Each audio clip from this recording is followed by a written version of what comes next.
So I'm assuming that everybody knows how to create the mystic characters and character creation and that stuff. So we'll just jump right into the phenomenon composing or composition bit.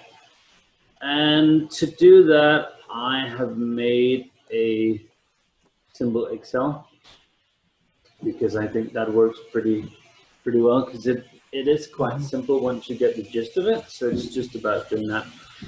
Just to mention one thing, under Gnostics, it says that they're limited by their int modifier, which is wrong. It's their int score, which makes a significant difference in terms of the potency they can do for their phenomena. But let's start. Sorry? Why? But I was able to figure that out by the rules. So yeah, I know. Somewhere else. It's one of those things where I've changed it during the creation of the thing, and then clearly forgotten that I'd written it differently. But it'll be, if it isn't amended in the PDF already, it will be in the not too distant future, and it will be amended in future printing as well, obviously. Yeah. So, but the important bit is, of course, the sphere ranking that you have, because that limits the potency of any of the other points that you can have in this. So basically, what I want to do is I'm going to jump to another screen of the core rulebook. Can I just clarify one thing? Sure. The Furiouses, or I can't pronounce it right, just like, you know, all words that are hard for me. But that's will plus 2, correct? In terms of the potency? In terms of the sphere. Right. So what it is they add their modifier to the potency that they can utilize. So if you have will 4, you can add 1. If you have will 5, you can add 2. Got it.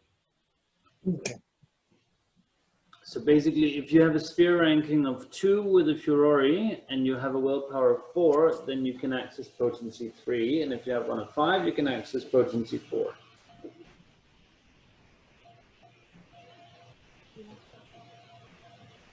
All right. So it doesn't allow you to buy the sphere higher. It allows you just to add it. Yeah, exactly. So the sphere costs exactly the same. What it does, it sort of adds a bonus to the potency that you can channel without having to spend points on it. Got it. Yeah.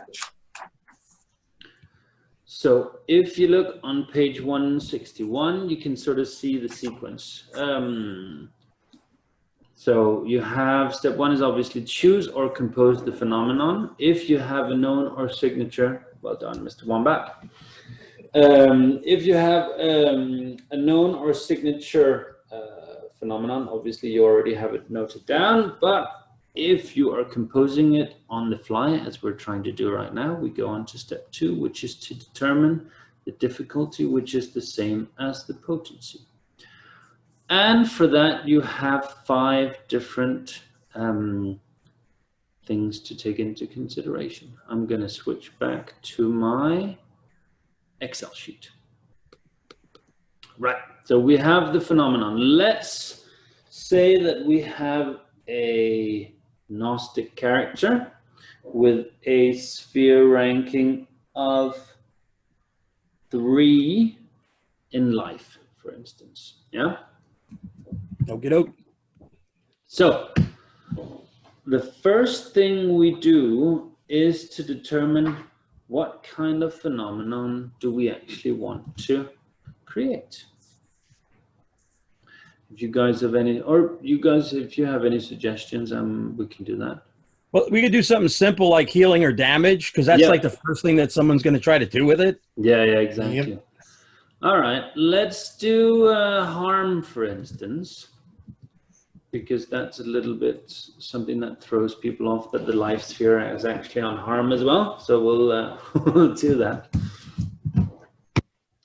As you can see, we've written harm. So basically, what we want to do first is figure out the channeling time. Now, as we have a sphere ranking of 3, we are limited to a number of choices on this, which is, let me just look at the page, we're at 1621.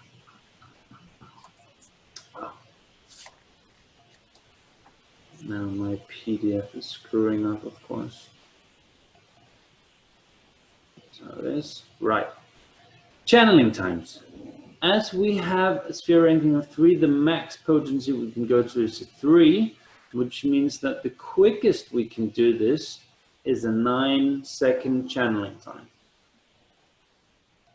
Got it. Right.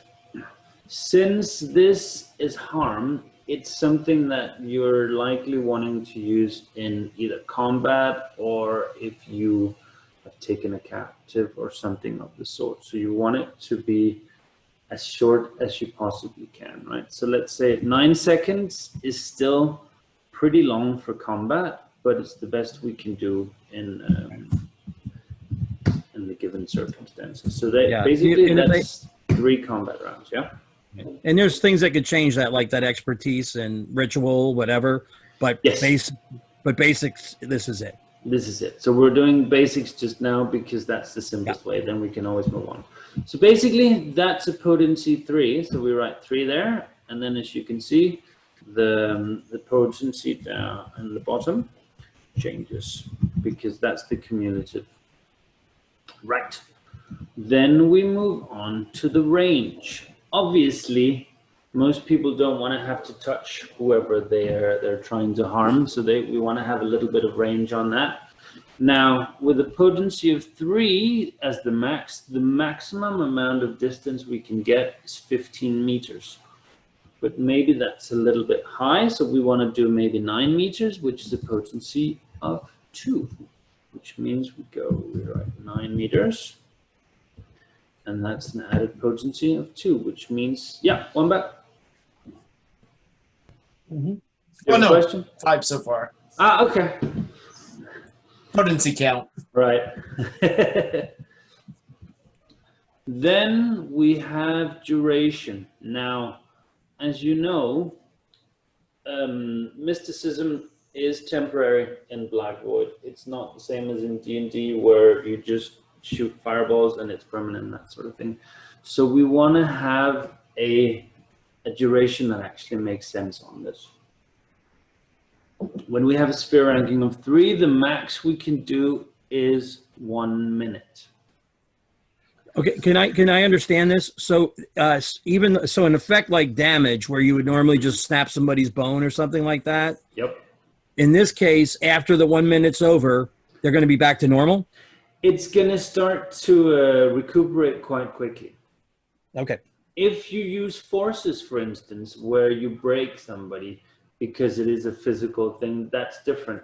But when it's an actual mystical effect, such as harm, it will revert back to normal, not instantly, but slowly as soon as the duration wears off. Which is also while healing using mysticism, you need to have that 1 hour duration in order for it to be more or less permanent, yeah? However, if we look at the 1 minute duration, that is, 20 combat rounds, which should, and if the person is dead from it, obviously he's dead from it. Got it, okay. So, but I think for this, let's just keep it to maybe 15 seconds because it's rare that the combats last that many rounds anyway. So we'll keep it to that, which is another 2 in terms of the potency. Right. Now, what we want to do now is figure out the area. How many people do we want to affect with this? Now, obviously, for area, we can either do people, objects, or a diameter if we want to do sort of an area effect. With this phenomenon, it makes sense to target it specifically on people. Since we want to reduce or delimit our potency a little bit, let's keep this to just 1 person, which is a potency of 1. So we add that. Then we're up to 8. Now the effect that we wanted to do was we wanted to cause some harm. If we look in the life sphere on page 164, we can see the different effects that you can do within this. You have harm, strength and weaken, suffering, and metamorphosis. Those are the basic ones we have on the top one. Right.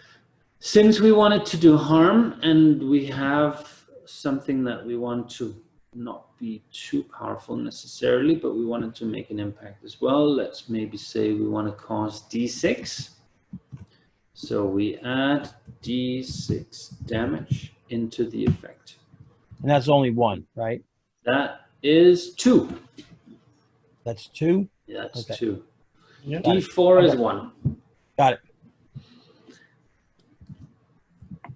So we add 2 here, meaning that our total potency is now a 10. And that becomes our target number? That becomes our target number. Okay. So when you make your roll, you want to equal or exceed 10 in order to actually make this spell work, or this phenomenon work. Sorry.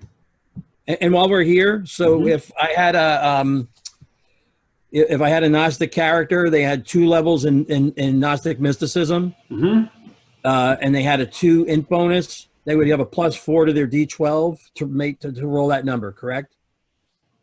Yes. Okay. So when you make the roll, you add your Furore or your Gnostic ranking, and then you add your modifier from the relevant trait score.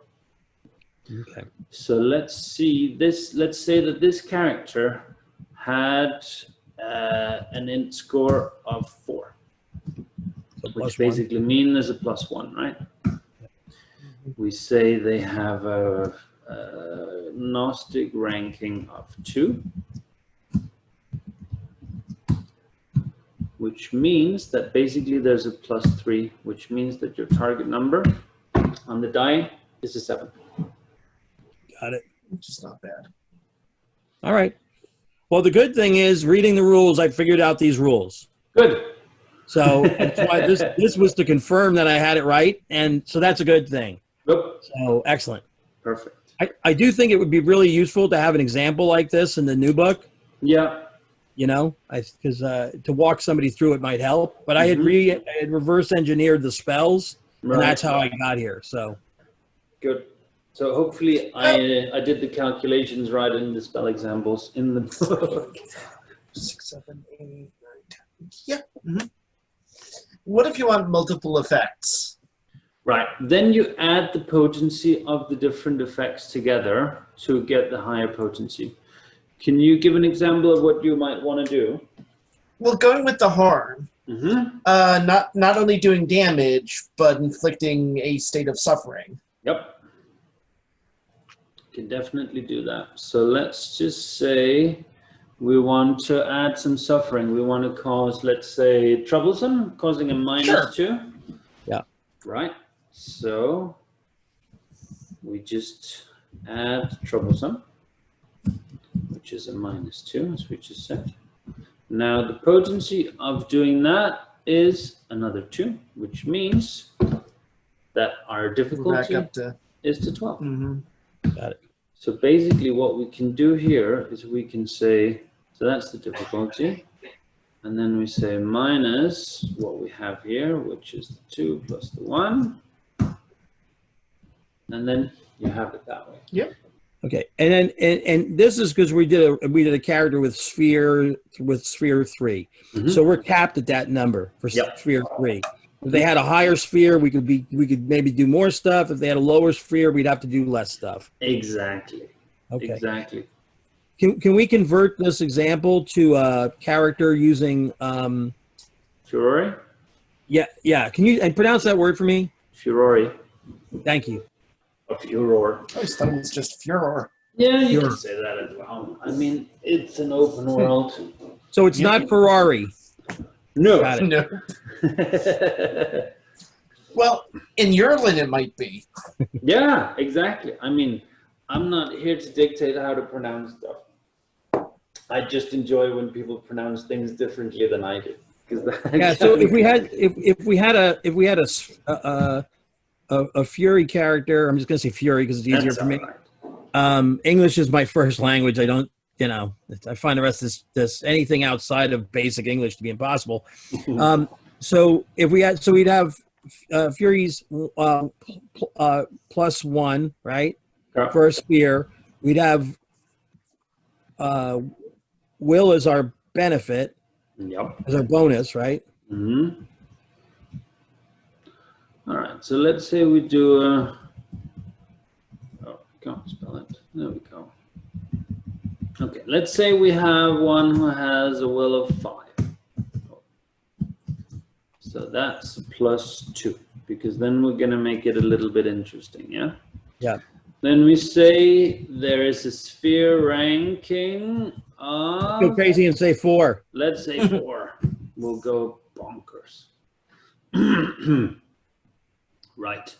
So that means basically he or she has an access to potency 4. But with the added will modifier, you can all of a sudden access ranking 5 or 6, sorry. 6. So let's try to do another one. Let's say we want to do a... How about we do blow them up real good? Sure. So we're continuing with the harm? Yeah, I wanted to do like harm 2d12. Okay. Right. So let's say we just retain the channeling time that we have, or maybe we want to reduce that. Let's reduce the channeling time to make this a really combat-oriented one, yeah? Yeah. Let's say we go instant. Yeah. That means that it's a 0 on the initiative, and that boosts our potency to a 6. Okay. We'll retain the range of 9 meters because that still makes sense. Duration 15 seconds, just for simplicity. Let's keep it that way. We'll do now, if we did 2d12 or even 3d12 and we did it instant, but that was enough damage to kill somebody outright, that would still kill them, correct? Yeah, they would die immediately. Perfect, thank you. Not that I want anyone to die. Just of course. Well, in the game you can. That's fine. Yes. Yeah. Right. So let's go with 3d12, just because we can. Yeah. 3d12. That's another 6. Let's remove the troublesome because I think we're high enough as it is, right? Yeah, we have enough problems. Exactly. So let's say that we have a furor ranking of 4. Okay. So this is a more advanced character. This is a more advanced character. So we get +2 because of the willpower, and we get +4 because of the furor ranking, which means that the phenomenon is a potency of 17, as you can see here. And then with your modifiers, it's brought down to an 11. That's what you need to roll on the die in order to succeed. Now, if you find out you really love this phenomenon, obviously you can spend some experience points on making it a known or a signature. If you make it a signature, for instance, you get a further reduction of 3, which means that all of a sudden the difficulty is an 8. And you can blow them up real good then. Yep, you can. Yeah. Excellent. Well, again, and good news, because I figured this out from the rules too. So great. So good. Yeah, a lot of this is verification for when I actually get a chance to run. Yeah. I'm doing it right to start. We're hoping that'll be soon. Yeah. The other question is, you cannot mix spheres, or you can? Well, if you have rankings, assuming you're high enough. Yeah. If you have rankings in it, you can. Then it's the same procedure, basically. There's no. So basically, you just add the different potencies. The limitation is whether you have the sphere rankings in the different ones. So obviously that needs to make sense. But once you have that, you can you can combine it in whatever way you want. That's kind of the point of the entire system, that you can basically do what you want within the framework that you have. Yeah. That's what really, I mean, because the system in general, the character generation system and the magic system, and even really the setting are so sandbox. Yeah. Really give you so much freedom to create what you want.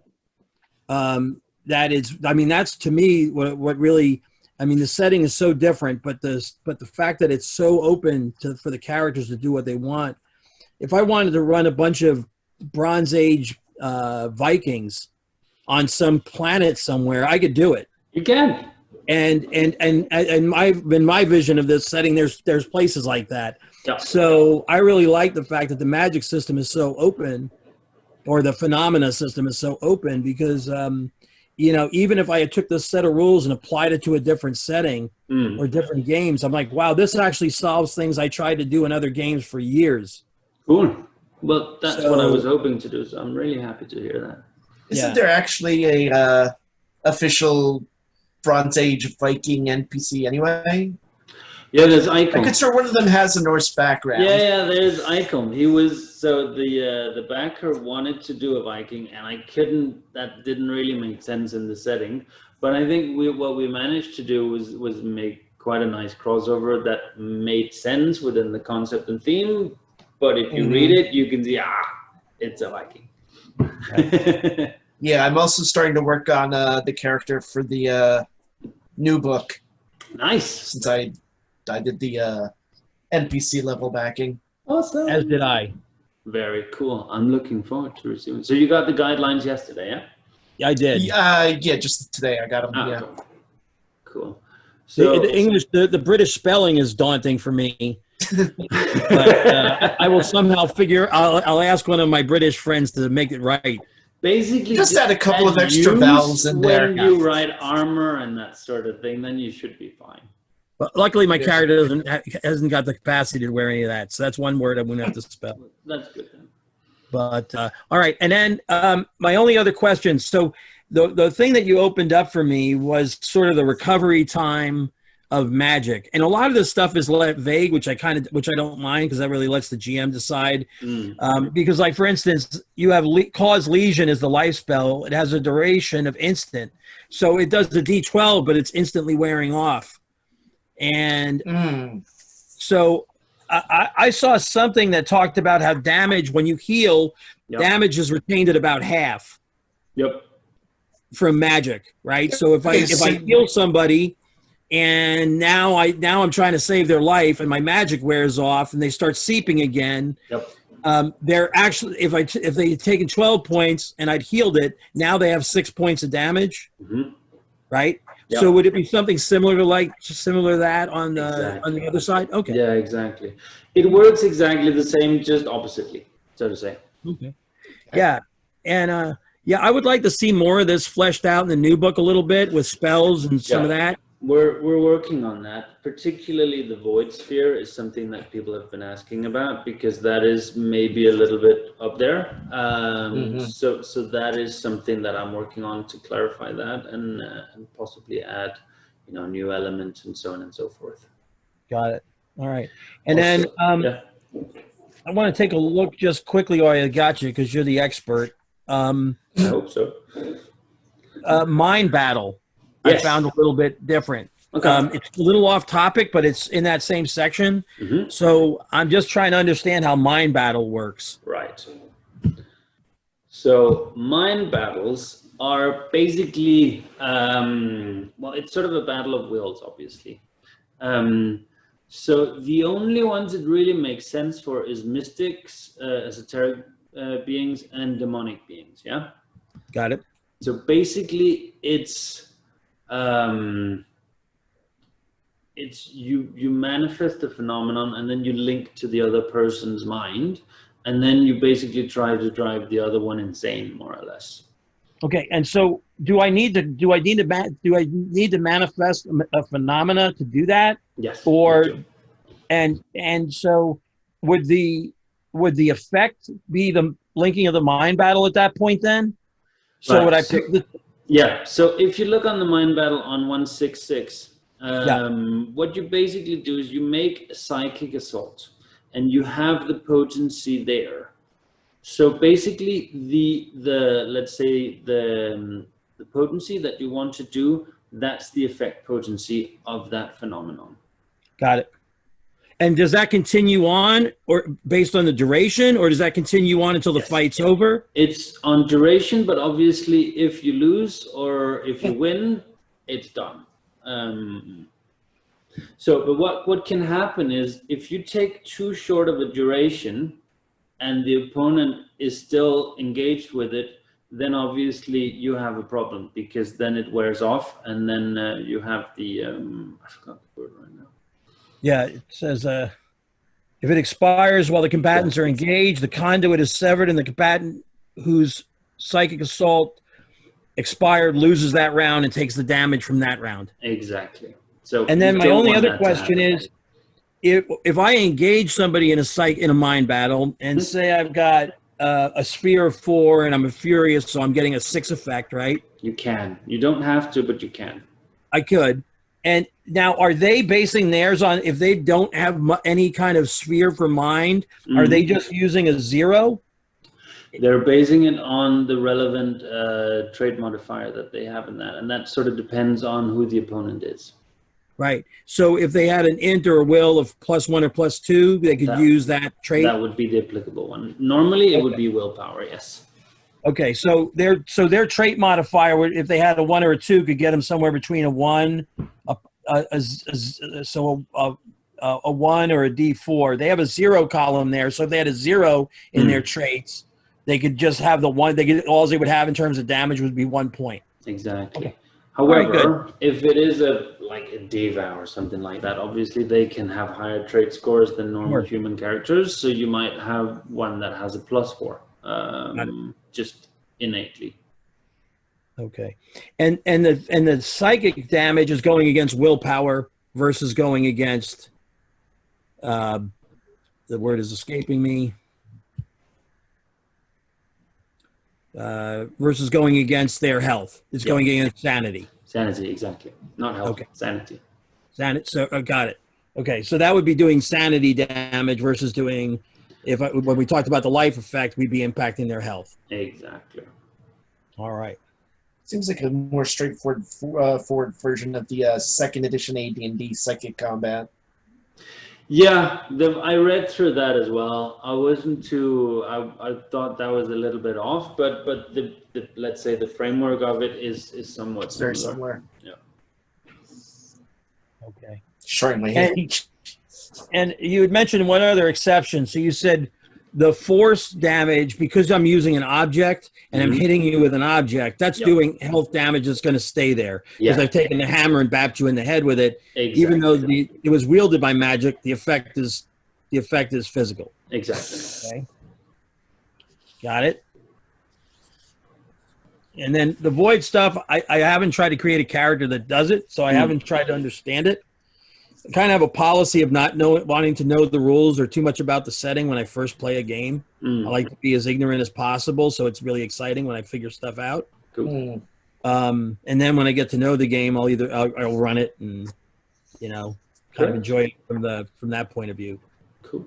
Yeah. I seem to remember there was some confusion between the Void Sphere powers and the Enlightened powers back early in the Discord days. Yeah, but we'll have to do that in another tutorial because we're running out of time on this one. But yeah, that was mentioned. But we can do a tutorial about that as well.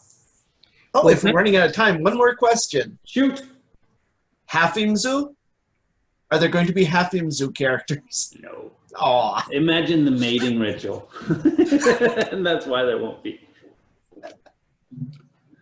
Well, thank you very much. Those little guys. Yeah. Thank you for joining. I'll go through this and probably post it on YouTube at some point if the quality is all right.